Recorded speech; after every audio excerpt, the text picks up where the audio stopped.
নবী ইউনুস আলাইহিস সালাম জীবনের অধিকাংশ সময় হেদায়েতের কাজ করে। যখন সন্তোষজনক কোনো ফল লাভ করতে সক্ষম হলেন না, তখন তিনি ক্ষোভে বিহ্বল হয়ে পড়লেন। দিবারাত্র খুব চিন্তামগ্ন অবস্থায় কাটাতে আরম্ভ করলেন। অতৃপ্তির ক্লান্তিতে তার মন বিষে উঠল। একদা তিনি আল্লাহর হুকুম ছাড়াই শহর ছেড়ে অন্যত্র চলে যাবার সিদ্ধান্ত নিলেন এবং 2 পুত্র ও স্ত্রীকে নিয়ে রওনা করলেন। কিছুদূর অগ্রসর হওয়ার পরে পথে একটি ছোট নদী পড়ল। নদীতে পানি খুব কম ছিল।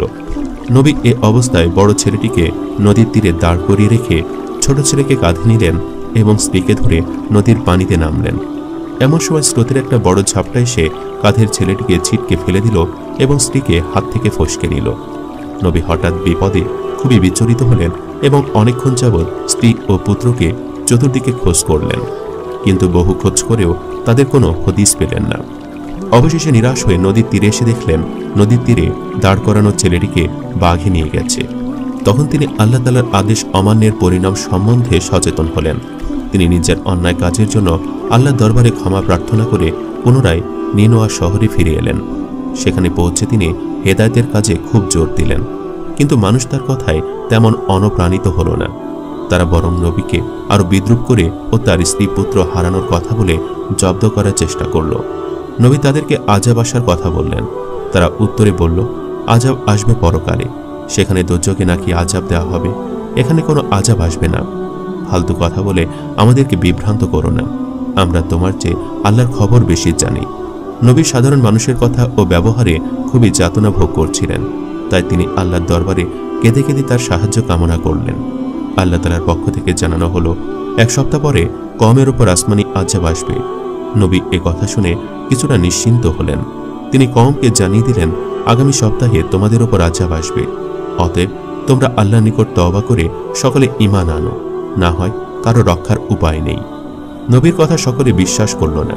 যারা বিশ্বাস করল তারা নবীর নিকট এসে গজব থেকে রক্ষা পাবার পদ্ধতি সম্বন্ধে অবগত হলো বটে, কিন্তু কেউ নবীর নিকট ঈমান আনার প্রতিশ্রুতি দিল না। নবী ঘরে ঘরে গিয়ে আযাবের খবর জানিয়ে দিলেন। দিন এক এক করে পার হলো। গজব আসার নির্দিষ্ট তারিখের 2 দিন পূর্বে নবী শহরের বাহিরে চলে গেলেন। এদিকে কওমের লোকেরা গজব প্রতিরোধের যে পদ্ধতি নবীর নিকট থেকে শিখে নিয়েছিল, সে পদ্ধতি অনুসারে সকলে খালি গায়ে মন্দিরে গিয়ে সকল মূর্তিগুলো ভেঙে ফেলল। অতঃপর তারা জঙ্গলে গিয়ে তওবা করল, কালিমা মুখে উচ্চারণ করল এবং সেজদায় পড়ে আল্লাহর দরবারে কান্নাকাটি আরম্ভ করল।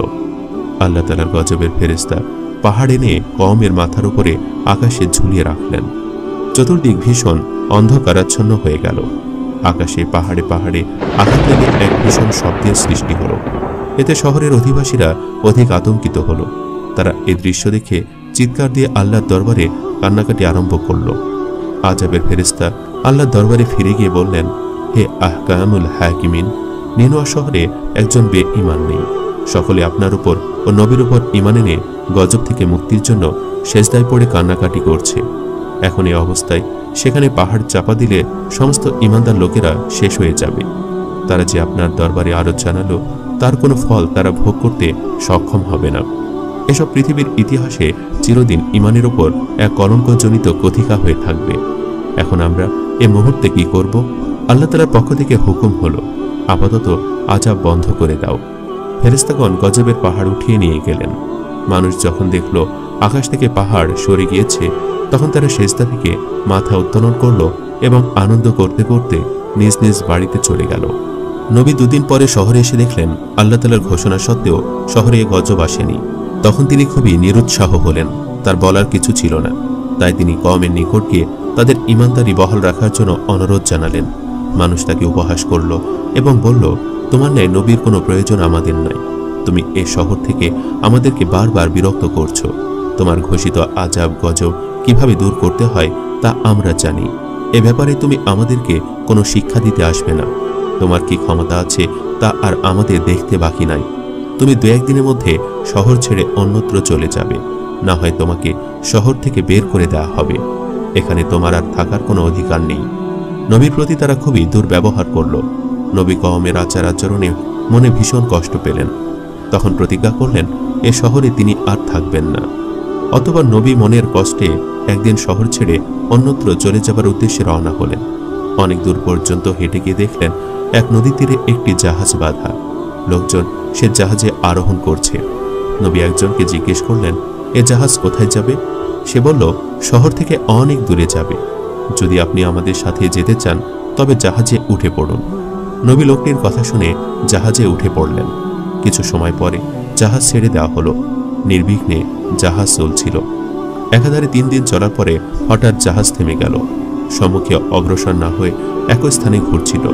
জাহাজের মিস্ত্রি ও অন্যান্য কারিগরেরা জাহাজের বিফলতা দূরীকরণার্থে সর্বাত্মক চেষ্টা করল, কিন্তু কিছুতে কিছু হলো না। জাহাজ একই স্থানে শুধু ঘুরছিল। সব রকম চেষ্টায় ব্যর্থ হয়। পরিচালকেরা সকল যাত্রীকে আল্লাহর নাম স্মরণ করতে বলল। সকলে জীবন রক্ষার তাগিদে আল্লাহর দরবারে কান্নাকাটি আরম্ভ করল। দোয়া দুরূদ পাঠ শুরু হলো। অনেক যাত্রা জীবনের আশা ত্যাগ করে খুবই ভেঙে পড়ল। জাহাজে ছিল 2 জন নাজ্জুম অর্থাৎ গণক। তারা জাহাজের এই ঘটনায় গণনার কাজ আরম্ভ করে দেখল, যাত্রীদের মাঝে এমন এক পাপী ব্যক্তি আছে যে নিজ প্রভুর নিকট থেকে পালিয়ে এসে জাহাজে উঠেছে। যতক্ষণ পর্যন্ত এ ব্যক্তি জাহাজে অবস্থান করবে ততক্ষণ জাহাজ ঠিকভাবে চলবে না। গণকেরা এ খবর অবগত হয়ে জাহাজের ক্যাপ্টেন এবং সমস্ত আরোহীদেরকে জানালো। তখন সকলে সচেতন হয়ে এ ধরনের লোকের সন্ধান করতে লাগলো। হযরত ইউনূস আলাইহিস সালাম প্রথমে নিজের বিষয় এ ধরনের অপরাধের কথা আদৌ চিন্তা করেননি। যাত্রীরা যখন কেউ এ ধরনের অপরাধের কথা স্বীকার করল না, তখন তারা কোরা ঢিলে অর্থাৎ লটারির মাধ্যমে দোষী ব্যক্তিকে বের করার চেষ্টা করল। 2-3 দিন যাবৎ চেষ্টা করে তারা কারো নাম খুঁজে পেল না।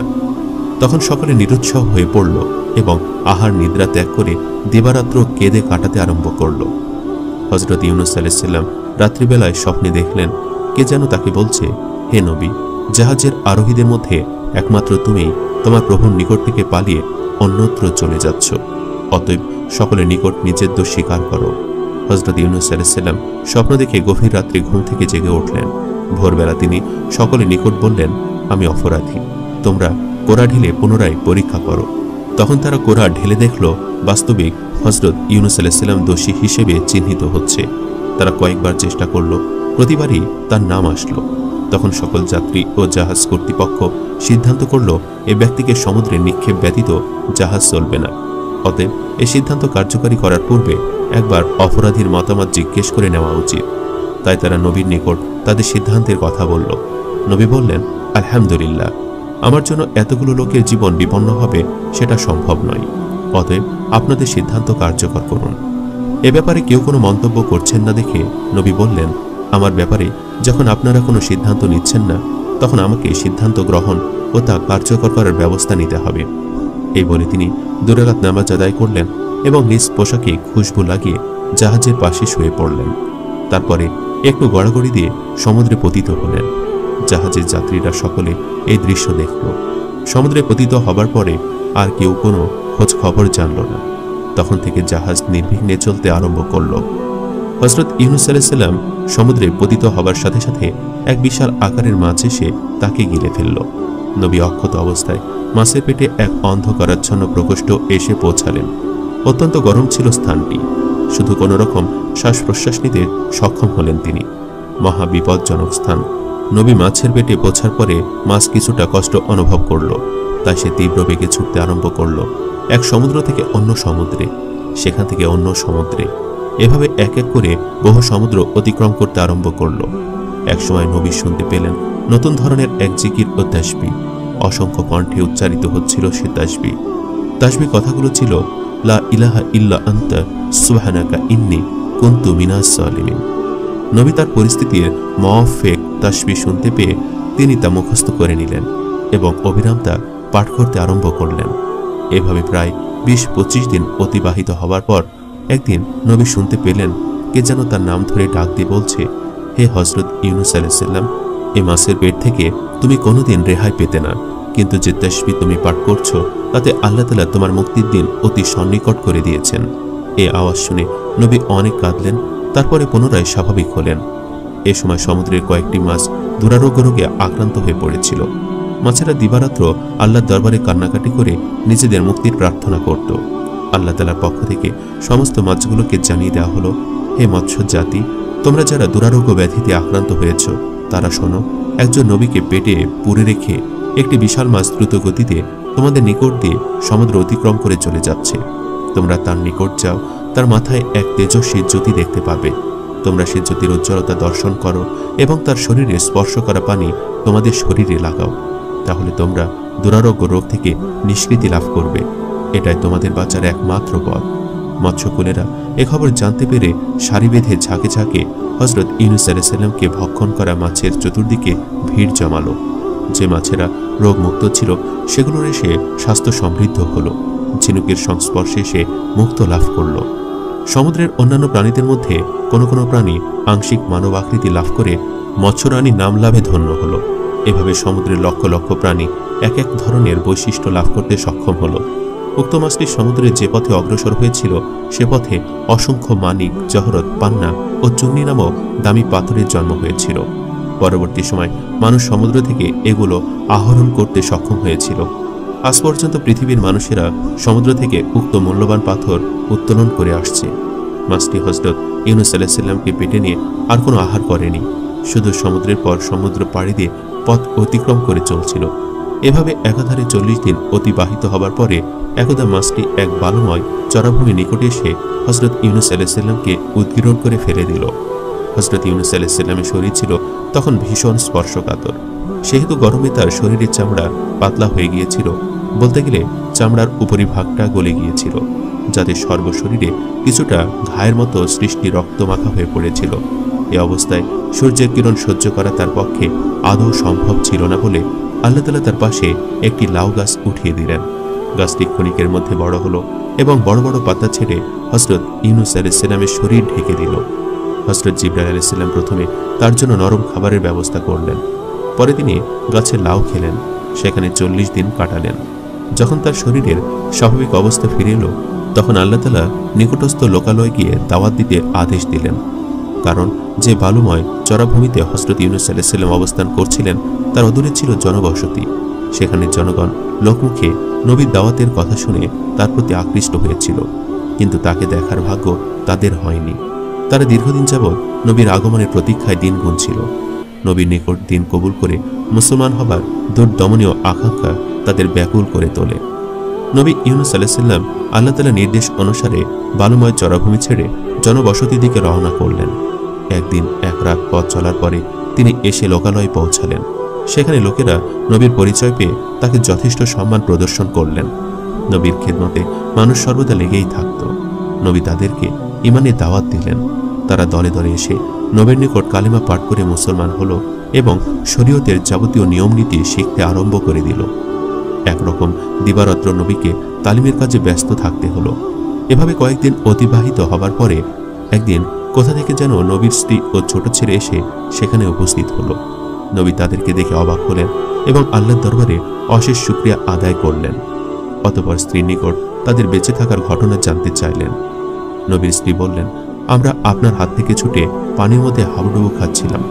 পানির প্রবল স্রোতে কখনো আমাদেরকে তুলে নিত, আবার কখনো ভাসিয়ে রাখত, যাতে করে আমরা অত্যন্ত ভীত হলেও বেঁচেছিলাম। এভাবে কয়েক ঘন্টা থাকার পরে আমাদের পায়ে মাটি ঠেকে, তখন সেখানে শক্ত করে দাঁড়ায়। এ সময় স্রোতের প্রবলতা কিছুটা কমে যায়। একটু পরে আমরা দেখলাম সেখানে পানি সম্পূর্ণ শুকিয়ে গিয়েছে। তখন আমরা সেখান থেকে উঁচু দিকে হাঁটতে আরম্ভ করলাম। কিছু দূর হাঁটার পরে কয়েকজন মানুষকে দেখতে পেলাম। তারা আমাদেরকে অসহায় অবস্থায় দেখে নিকটে আসলো এবং আমাদের পরিচয় জিজ্ঞেস করলো। আমি তখন আপনার নাম বলে পরিচয় দিলাম। তারা আমাদের সম্মান প্রদর্শন করে তাদের সাথে নিয়ে চলল। আমরা তাদের সাথে তাদের বাড়িতে গিয়ে পৌঁছলাম। সেখানে তারা আমাদেরকে আশ্রয় দিল এবং আমাদের থাকা খাওয়ার সম্পূর্ণ ব্যবস্থা করে দিল। অতঃপর তারা আমার নিকট থেকে দিনের দাওয়াত সম্বন্ধে অবগত হলো এবং কালেমা পাঠ করে দিন কবুল করল। প্রতিদিন আমার নিকট কয়েকশত লোক এসে ইসলাম গ্রহণ করত এবং শরীয়তের মাসাইল সম্বন্ধে জ্ঞান অর্জন করত। এখানে সমস্ত মানুষেরা বলাবলি করতে শুরু করল যে নবীর স্ত্রী যখন আমাদের এলাকায় এসেছেন তখন নবীও যথাশীঘ্রই আমাদের মাঝে আসবেন, এতে সন্দেহ নেই। এছাড়া আমি একদিন স্বপ্নেও দেখেছি একজন শুভ্র পোশাক পরিহিত ব্যক্তি আমাকে লক্ষ্য করে বলল, হে নবীর স্ত্রী, তোমার স্বামীর উপর আল্লাহ তাআলার পরীক্ষা শেষ হয়েছে। অল্প দিনের মধ্যে তার সাথে তোমাদের সাক্ষাৎ হবে। তুমি যেভাবে দিনের কাজ করেছ তাতে আল্লাহ তাআলা তোমার কার্যে সন্তুষ্ট হয়েছেন। তাই তিনি দয়া করে তোমার সুখের দিন ফিরিয়ে দিবেন। স্ত্রীর নিকট নবী তাদের কাহিনী শুনে আল্লাহর দরবারে শুকরানা নামাজ আদায় করলেন। নবী আল্লাহ তাআলার নির্দেশ অনুসারে সারা অঞ্চলে ঘুরে ঘুরে মানুষকে তালিম দিতে লাগলেন। এভাবে কিছুদিন অতিবাহিত হওয়ার পরে একদা এক ব্যক্তি নবীর বড় ছেলেকে নিয়ে নবীর নিকট হাজির হলো। নবীর যে ছেলেকে বাকি নিয়েছিল সেই ছেলে। নবী ছেলেকে দেখে চিৎকার দিয়ে আলহামদুলিল্লাহ বলে বুকে জড়িয়ে ধরলেন। কিছু সময় পরে সঙ্গে ছেলেটিকে জিজ্ঞেস করলেন, আপনি এ ছেলেকে কোথায় পেলেন? সে তখন বলল, হুজুর, আমরা কয়েক বন্ধু একত্রিত হয়ে দেশ বিদেশে বাণিজ্য করে থাকি। একদিন নিনোয়া এলাকায় আমরা যাচ্ছিলাম। এমন সময় জঙ্গলের ধারে বাঘের মুখে এ ছেলেটিকে দেখতে পেয়ে আমরা বাঘকে তাড়া করি। বাঘ আমাদের ভয়ে ছেলেটিকে রেখে জঙ্গলে চলে যায়। আমরা তখন ছেলেটিকে উদ্ধার করি, অতঃপর তার শুশ্রূষা করি এবং আমাদের সঙ্গে রাখি। ছেলেটি তার পিতার পরিচয় দিলে তাকে স্নেহ মায়া করি এবং আপনার নিকট তাকে পৌঁছে দেওয়ার চিন্তা করি। আমরা এজন্য খুবই উদ্বিগ্ন ছিলাম। হঠাৎ গতদিন এ অঞ্চলে আপনার আগমনের সংবাদ অবগত হই, তাই আজকে তাকে আপনার নিকট পৌঁছে দিতে এসেছি। নবী আগন্তুকের কথা শুনে অনেক ধন্যবাদ দিলেন এবং দিনের দাওয়াত কবুল করার আমন্ত্রণ জানালেন। আগন্তুক এক বাক্যে দাওয়াত কবুল করে কালিমা পাঠ করল এবং সে নবীকে প্রতিশ্রুতি দিলেন যে তার বংশাবলীর সকলকে সে নবীর নিকট হাজির করে মুসলমানদের অন্তর্ভুক্ত করে নেবেন। একদা আল্লাহ তাআলা হযরত ইউনূস আলাইহিস সালামকে পুনরায় নিনোয়া এলাকায় যেতে আদেশ দেন। তাই সেখানে গিয়ে নবী দ্বিগুণ উৎসাহ নিয়ে মানুষকে হেদায়েতের দাওয়াত দিতে থাকেন। এবার কিছু মানুষ নবীর দাওয়াত কবুল করে তার উপর ঈমান আনল এবং তার নিকট থেকে শরীয়তের বিধিবিধান অবগত হয়ে তদনুসারে জীবন যাপন করতে আরম্ভ করল। এক বর্ণনা মতে হযরত ইউনূস আলাইহিস সালাম জীবনের শেষ ৩০ বছর সাফল্যজনকভাবে উম্মতের মাঝে আদর্শ প্রতিষ্ঠিত করতে সক্ষম হয়েছিলেন। তিনি ১৩০ বছর জীবিত থেকে অসংখ্য মানুষকে মুক্তির পথ প্রদর্শন করে ইহলোক ত্যাগ করেন। তার রওজা মোবারক দজনা নদীর তীরে অবস্থিত এবং তার